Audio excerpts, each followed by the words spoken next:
আসসালামু আলাইকুম, কেমন আছেন বন্ধুরা? তো আজকে আমি থাই জ্বালা লাগাতে যাব। তো ভিডিওটা শেষ পর্যন্ত দেখেন।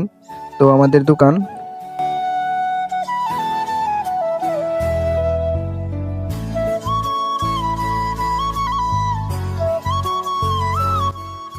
থাই জানলা ফিটিং করা প্রায় শেষের দিকে।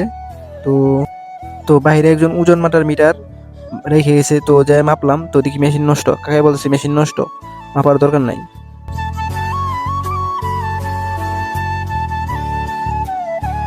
তারপর দোকান বন্ধ করে রিস্কা নিয়ে নিলাম। তো রিস্কার মধ্যে মাল সাবানা নিয়ে রওনা দিয়ে দিলাম যে বাসায় থাই লাগাবো।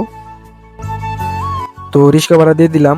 রিস্কা ভাড়া দেওয়ার পর মাল সাবান নিয়ে যে বাসায় থাই জ্বালা লাগাবো সে বাসায় এসে পড়লাম। তো জানলার ফ্রেম ফিটিং করেছে, ফিটিং করে জানলায় লাগাবো, ডিল করে লাগিয়ে ফেলবো। তো দেখেন ভিডিওটা শেষ পর্যন্ত।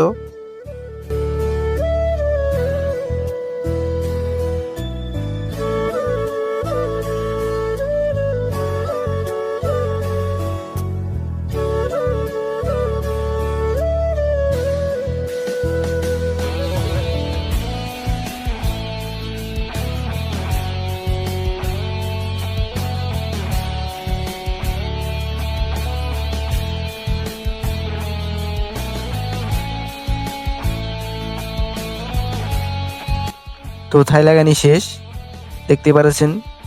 তো এখন থাইয়ের লকটি চেক দিব যে লক ঠিকঠাক আছে কিনা। তো একটা লক লাগতেছিল না, তো আর কি ঠিক করে দিলাম।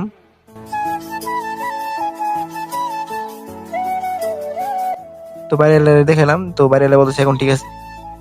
তারপর রিক্সা নিয়ে চলে আসলাম দোকানে। তো দোকানে যন্ত্রপাতি রাখার পর চলে গেলাম আসরে নামাজ পড়তে। তো আজকের জন্য এই পর্যন্ত ভিডিও ছিল। আসসালামু আলাইকুম, আশা করি সবাই ভালো থাকবেন।